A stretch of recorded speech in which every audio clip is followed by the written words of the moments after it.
You asked for a 10-round fight. Were you thinking of employing kind of a rope-a-dope strategy later in the fight? You'd be able to come on and you got tired? No, just like I said, I'm not full of shit at all. I was like, if you could fight 10 rounds or 3, what would you rather do? You had some success. What would you rather do, 3 or 10 rounds? I would rather do no rounds. Yeah, I mean, anybody though, right? Like, fuck, I'd rather have 3 rounds. I'm tired just thinking about it, but no matter how, I've always felt like that. No matter how many rounds my fight goes, if it didn't go my way, I know if it would have gone longer, I could have won. So I'm like, I want 10 rounds. And they're like, you got 10 rounds. Fuck, what did I do? You had some success. You had some success in these rounds. Some of these rounds were close.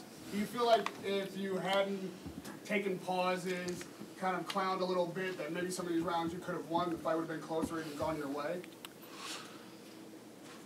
Yeah, woulda, coulda, shoulda. Nate, did anything he do in that ring in terms of his power or when he caught you with that shot that dropped, did it surprise you? Yeah, I didn't see that one. I felt that motherfucker. I hop up and recover a little bit. And yeah, no. I know what I was coming for a fight with a big, strong, motivated, pumped up guy to take over the world, and nothing surprises me in this shit. Were you ever worried that he could continue that on and you were going to drop again, or you were like, nah, I got this, and you felt? No, he better. I just was like, you better. So I expected. Did you feel like you hurt him tonight at any point? I think I hit him with some good stuff, but and some good combos and some good shit. But I think I could have done better, and I think, like I said, woulda, coulda, shoulda. Hey Nate, what did you think of the crowd? They were cheering your name throughout the whole fight. Did you hear them in there? Yeah, I heard it get loud in and out, and yeah, you tell me. I gotta rewatch the fight. Nate, this is a very successful event for a real fight. What's next for real fight? Fast pace here. Everybody's very excited. Yeah, what was that? What was the It was a pretty successful event. I heard the gate was the second highest in American Airlines history. What's next for real fight? Real fighting? Yeah, we're gonna do a show. We have plans to do some stuff, and right now we're gonna go home. We're gonna talk about it, and we're gonna figure out whether we want to do MMA or boxing, and then we'll see what they want to do. They said they want to do the PFL thing, and I think that we'll if we want to do that, we're gonna have to co-promote and do Real Fight versus PFL, and I'm with that. My goal is to get rematch and any art. What were you thinking when you got Jake in the guillotine? Oh, done deal. That was already that fight. In a real fight, this fight's over, and we're sitting up here with the win. But we were participating in a boxing match, and it was a good time. And now I know, because I was curious too. I was like, I'm gonna get in a boxing ring, and I know what I think, and I've trained my whole career boxing with pro boxers on the highest level, as high as I could get, and done really well. And I've never fought in a pro fight, so I think I'll whip all these motherfuckers' ass. But that's just what I think. Let's go in there and get a feel for it. It felt just like what I'd imagined. And what was the question? Yeah, I'll fuck up everybody. What's happening? In the cage, is that a little preview? Oh, the guillotine? Yeah, that was too easy. Yeah, it's too easy. And the takedown was too easy, too. I just fucking ducked a punch in his whole leg in my chest. I'd be trying to take people down in MMA. They smash my hand and fuck me up, and I get tired and all kinds of shit. I'd be like, this is easy to fight boxer in a real fight. Mike. That was rude. What did you think of just the promotional side of it? Like, what did you take away from it? What learning lessons are you gonna go home with? I learned a lot, and I watched a lot happen, and I know exactly what I'm gonna do next because I've seen all of it done more than anybody, more than the media, more than the fighters, more than the new promoters. I'm like, I know exactly what's going on here, what's the pros and cons after this week for sure. And they give their criticism on what I do in the media. Bro, we're trying to... It's all good. I'm just kidding. And I think it was a good experience, just like training with somebody to learn how to defend a choke or something because you got fucked up. So it's like, oh, we fucked up here and there and there. And they had that criticism on how I'm doing my promoting on my side. But every UFC or any big show that I fought in, that turned out to be the biggest shows, it was because I was doing what the fuck I do, and whatever the fuck I do, usually we end up being the highest gates and numbers and all kinds of shit. So I learned that I know what I'm talking about.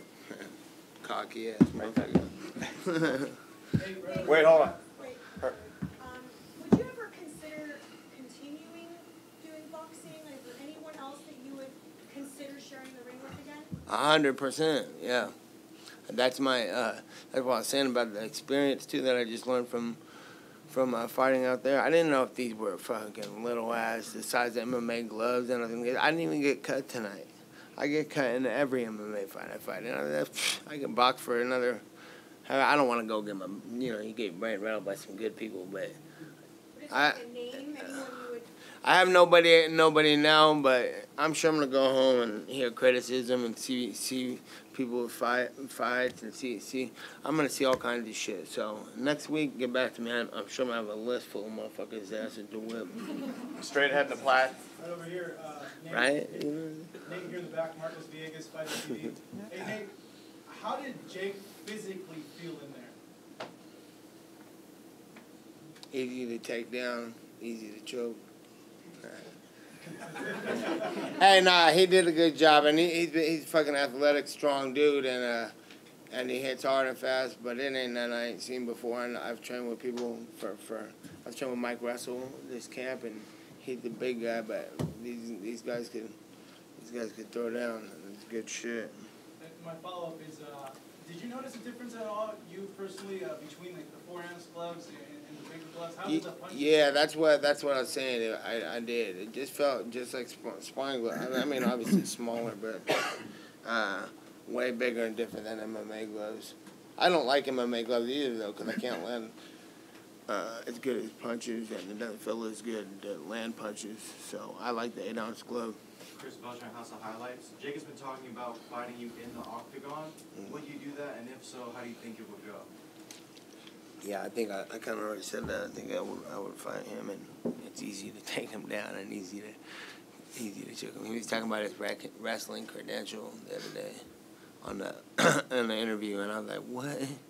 How soon would you go about fighting in the octagon? Is that something you'd want to do soon, or just let it go? I'm not cut. 2, 3, 4 months. I'm ready to rock. After MMA fights, I'm cut to shit. My legs hurt and I can't walk. And that feels good to be okay. Congratulations, for making it all the way and putting on a great performance. You mentioned, your cuts. Talk about the job that Jacob Stitch around it, throughout the corner. If you haven't, really been cut up or, putting the swelling down and keeping you in the fight for one more round. Yeah, shout out to Stitch. He was in there keeping me good. And, yeah, we stayed in there good. You were talking to Jake during the fight. What were you saying to him in the ring? I was making fun of him, telling him to do more shit. Mike? How did you just feel competing at this weight? It's the highest you did in a fight. Did you feel like slower? I would have rather liked to stay smaller. Or if I went up to this way, I would like to have trained like I do when I'm smaller. I was concerned with getting bigger and shit, and I didn't think he was much bigger than me. I thought he was bigger than that, training for the fight.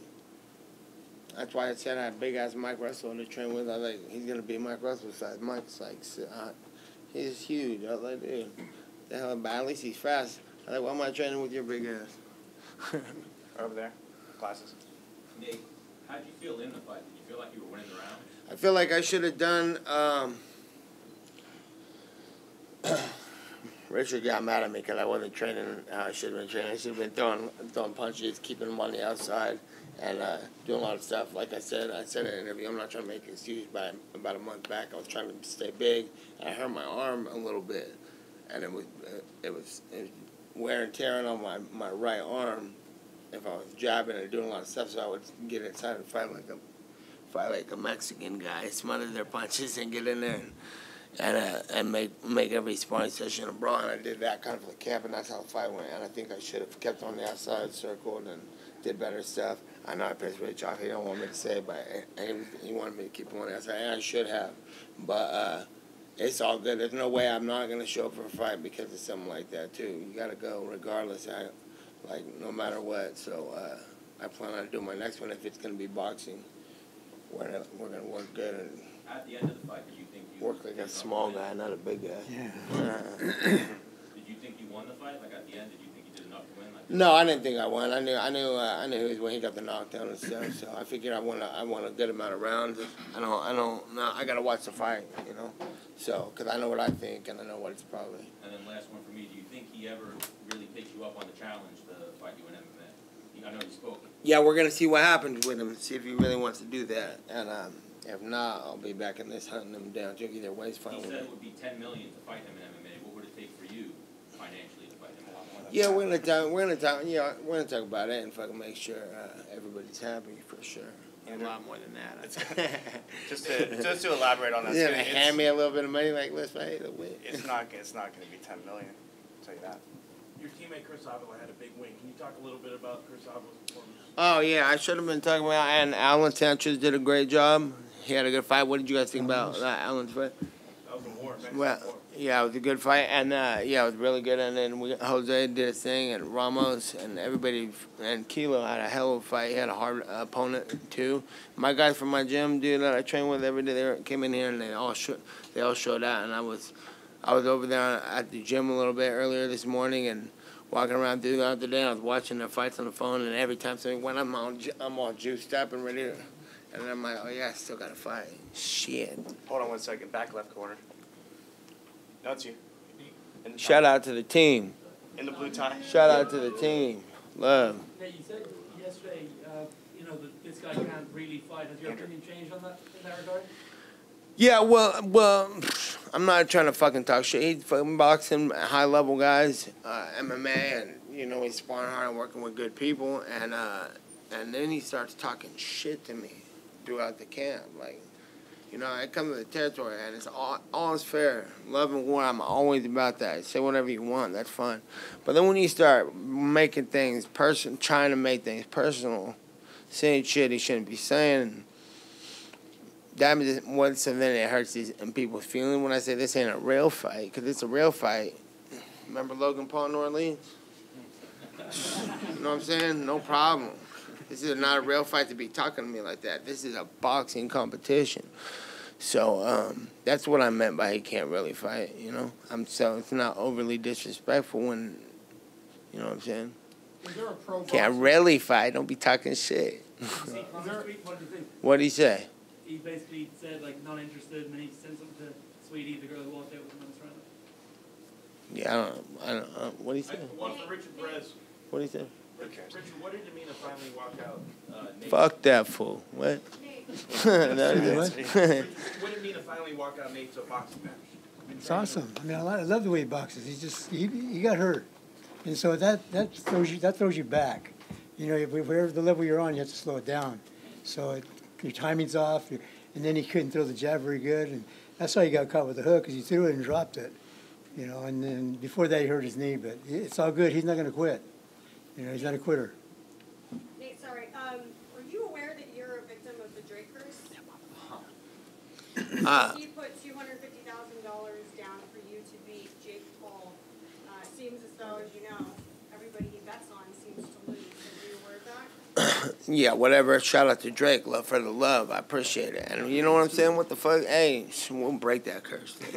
Two more questions. What's happening? Is there a pro boxer, Fuck a curse. Is there a pro boxer that you like to watch, and is there a style that you'd like to teach Nate if he continues to go forward in boxing? I like Mike Tyson. Ooh, yeah. Is there a style you'd like to teach? I like his style. When he's not hurt or anything, he's awesome. He's a good. What do you call that style? Well, how would you describe Nate it? Diaz style. Sick. Dope as fuck. Last question. What's hanging? Question for both of you guys. You guys sold out the building, record cake. The crowd was obviously almost one-sided behind Nate tonight. Your career obviously isn't over, whether in MMA or in boxing. Real Fight has their own promotional show. Yo, turn it up. Man, P. Let's go. Dan. Hey, who had that button? Hit it in 3. That was perfect timing. Man, fine. We'll catch you next time. With as big of a performance as it was for both Nate and Real Fight tonight, would Dallas be a market you guys want to return to in the future? Is that for me? For both of you guys. I'll start, absolutely. I mean, we got so much love here all week. I mean, from the beginning, as I said before, we've been to other boxing shows similar to this, MVP shows that were great opponents, but nothing like this. This was an event. This was a boxing show, and it was sold out, and it made news. And I asked you, who did Make News become? I mean, great co-promotion, but it's because of what Real Fight's doing. It's because what Nate's doing is the power of him. That's why the crowd was the way it was, and that's why the build-up is the way it was. That's why the social media was because of the way it was. So, you know, I'll let Nate answer too, but, you know, when he said we're here to take over, I mean, this is what it looks like tonight. So we're here. So just following up on that, you know, there were tickets available for the UFC event. There were none left here. It looks like we were selling, or this event rather, we're selling at something like 450% higher or something like that than the UFC. What do you think it says about Nate's draw power that the UFC was not selling out while he was somewhere else and it was? I don't think it's a competition. You know, I think both organizations can do really well. We've got a lot of love for the UFC. You know, and tonight was, you know, a great night with a long build-up for a fight that people wanted to see. And I think everybody can coexist, including Real Fight, on the grandest stage. Thank you. All right, we're going to go. Hey, shout out to the team, Jose Guao, Romulo, Kilo, Real Fighting, Chris Avila, Alan Sanchez. Shout out to the team, and I appreciate the Nate Diaz Army, everybody come and rock with me. It's love, and shout out to Clarissa Shields and James Tony. West Side. So, peace. You mind if I get a picture of this? Yeah. Nate, your cameraman was wearing Versace fit.